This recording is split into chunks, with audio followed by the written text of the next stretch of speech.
Oke semuanya, selamat datang di rekomendasi mingguan dari Jose Best Topic. Kembali saya akan memberikan 5 rekomendasi saham untuk minggu depan, tanggal 26 sampai 30 Agustus 2024. Seperti biasa, sebelum kita masuk ke dalam rekomendasi minggu depan, kita review terlebih dahulu bagaimana pergerakan IHSG di minggu lalu. Ya kemarin ada demo, ya, gimana pergerakan composite. Kalau kalian perhatikan di sini, hari Senin, Selasanya hijau, terus Rabunya di peak, habis itu Kamisnya demo, koreksi, ya, baru Jumatnya ribuan lagi. Kita lihat bagaimana rekomendasi kita. Dalam satu minggu, IHSG itu naik 1,51%. Ini, gue udah bilang ini IHSG udah masuk fase bullish ya. Ini naik plus 1,51%, minggu lalunya plus 2,41%. Jadi jangan sampai ketinggalan fase nikmatnya composite nih IHSG. Jadi harus punya lah, mulai masuk lagi ke market gitu. Kok ini composite udah cukup tinggi, apakah berbahaya gitu ya? Enggak, ini nggak bahaya. Ini tinggi itu karena ya saham-saham gede lainnya tuh masih pada murah kok sebenarnya. Ini karena aman, brandnya masih berada di atas gitu ya, jadi nggak turun-turun, jadinya ini jadi nilai plus buat IHSG. Tapi kalau kita breakdown ke LQ45, ke Kompas 100, banyak saham-saham yang masih murah gitu, yang mulai rebound gitu. Jadi kesempatan untuk kalian bisa masuk. Ya harusnya IHSG kalau aman sama brandnya itu tetap gitu ya, nggak turun, harusnya bisa nyampe 8.000 gitu. Tapi kalau aman sama brandnya ada koreksi, ya mungkin di area 7.600, 7.700 lah ya gitu. Oke. Kita lihat rekomendasi di minggu lalu. Yang pertama ada Bumi. Ya. Bumi di hari Senin itu di sini ya, tanggal 19 sempat low 86, jadi masuk area entry. Lalu peaknya di hari Rabu itu di 97, plus minus 1 tick ya, 97. Ini profit.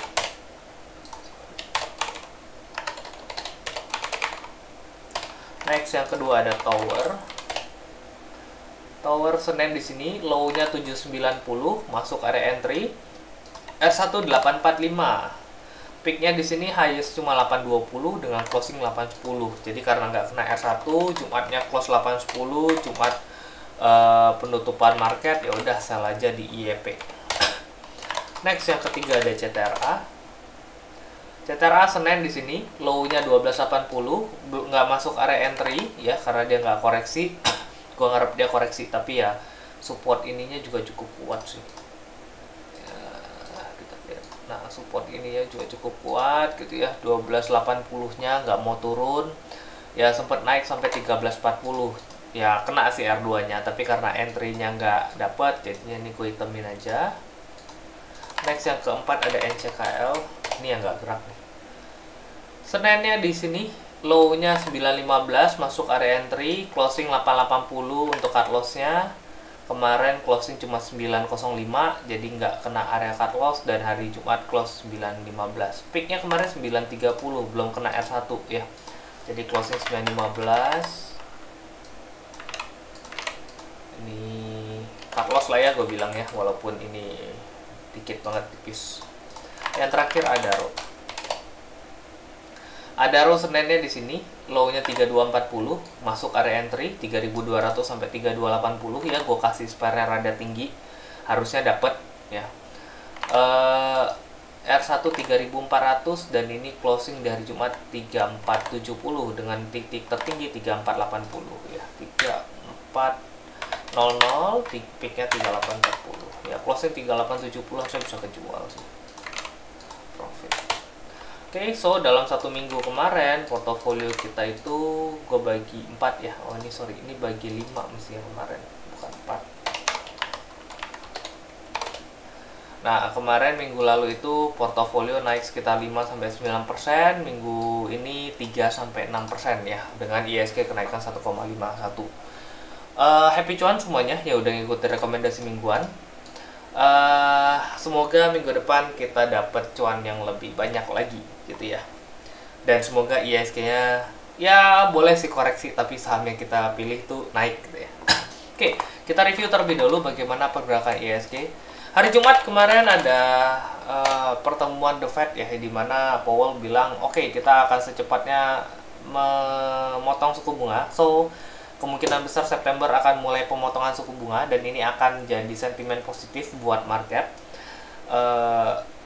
Amerika USD-nya akan cenderung melemah, jadi mungkin di range 15.600 itu ada setidaknya mulai jadi resistance cukup kuat ya, mungkin bisa ke 15.200, 15.300, di mana itu akan menjadi sentimen positif buat Indonesia gitu, karena ya asing biasanya akan masuk lagi ya, mereka pasti akan gebernya ke banking ya pertama. So mungkin kalau kalian seneng banking ya, BRI, Mandiri, BNI itu cukup menarik. Kalau BCA mungkin gua rasa ya udah tinggi banget, paling naiknya juga nggak terlalu banyak. Tapi kalau BRI, Mandiri, BNI karena kemarin koreksinya udah cukup dalam, jadi mungkin bisa chance untuk reboundnya lumayan ya.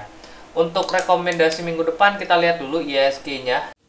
Sebelum kita masuk ke dalam rekomendasi minggu depan, gue ngajak kalian untuk kalian bisa join di Jause Best Stock Pick dengan kode AO208, di mana di dalam sini akan banyak fasilitas-fasilitas penunjang yang bisa kalian manfaatkan ya, supaya kalian bisa lebih cuan ke depannya.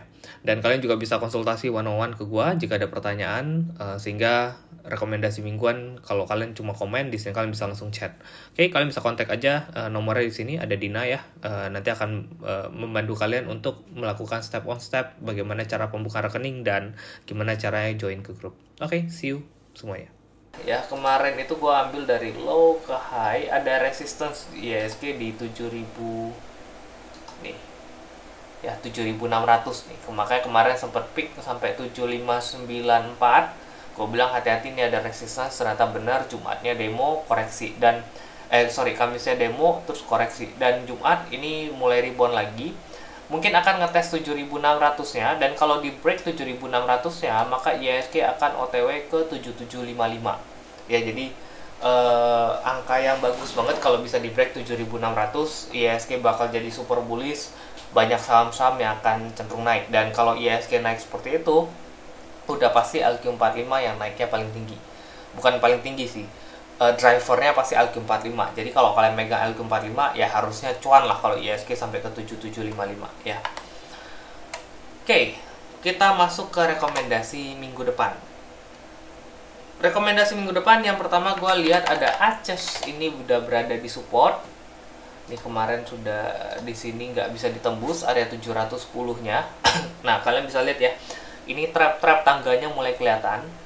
Ya, ini downtrend kok. Iya, downtrend. Cuma harusnya area 700 ini jadi area yang cukup kuat lah ya.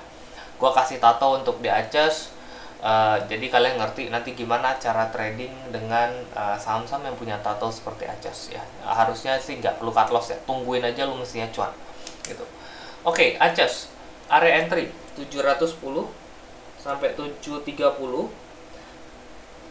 Cut loss, karena ini mingguan ya mau nggak mau gue kasih cut loss. Tapi kalau kalian ngerti cara trading dengan tato yang ada di tabel gitu ya, harusnya ya nggak perlu di cut lossin.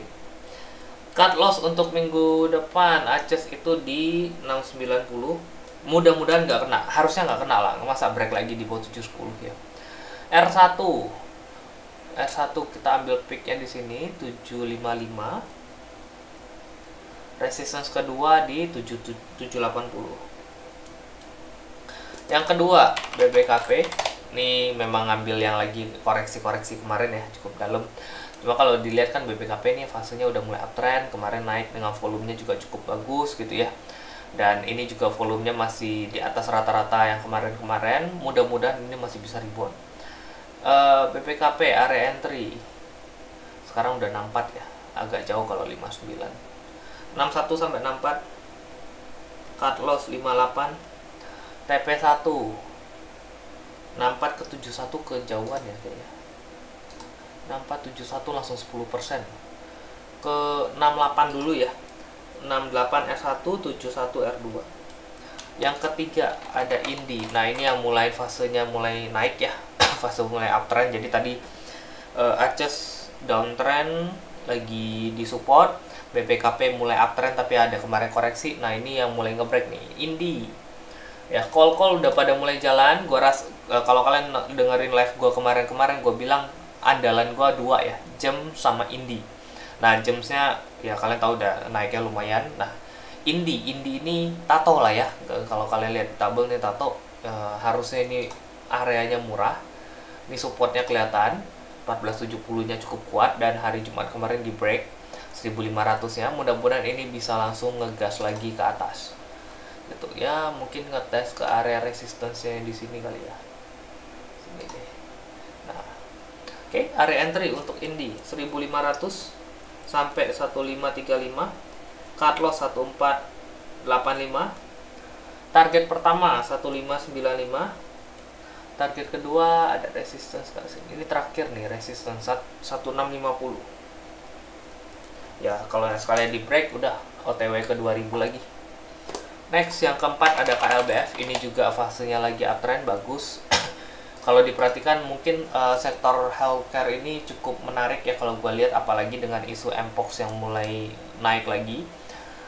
Ini fase udah mulai uptrend. Sebenarnya nggak cuma KLBF ya, Silo bagus, Mika juga bagus gitu. Sebenarnya hampir semua sektor healthcare tuh menurutku cukup menarik.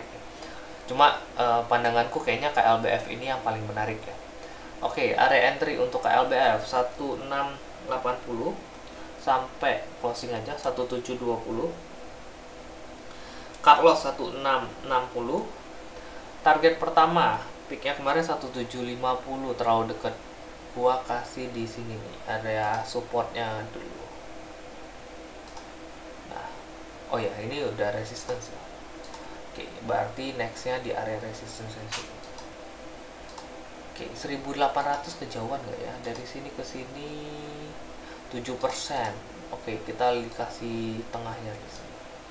Oke, resistance pertama 1830. Wih, kejauhan banget. Tapi kayaknya nggak jauh deh. Oke lah, 4% ya. Oke. R1 1830. R2-nya di 1875. Oke, next yang terakhir BSD ya. Ini properti andalan ya. Mudah-mudahan bisa naik juga. Ya walaupun ini kelihatan ketahan ya, supportnya di sini, resistance-nya terakhir di sini. Masih bolak-balik gitu. Cuma ya menurutku sih ini masih bisa ngegas. Hari ini juga volumenya juga cukup kuat gitu ya. Tapi belum bisa nge-break resistance gitu. Jadi mungkin bisa nampung rada bawah dikit. Area entry BSD 1140 sampai 1160, cut loss 1120, R1 1190, R2-nya kalau di break di atas 1190 ke 1235. Oke. Sekian rekomendasi gue di minggu depan. Semoga apa yang gue berikan bisa membuat kita cuan lagi di minggu depan. Semoga ISG juga cukup bagus. Mudah-mudahan kita cuan lagi lebih gede di minggu depan. Oke, thank you semuanya sudah nonton video ini sampai selesai. Sampai jumpa di minggu depan dan semoga cuan.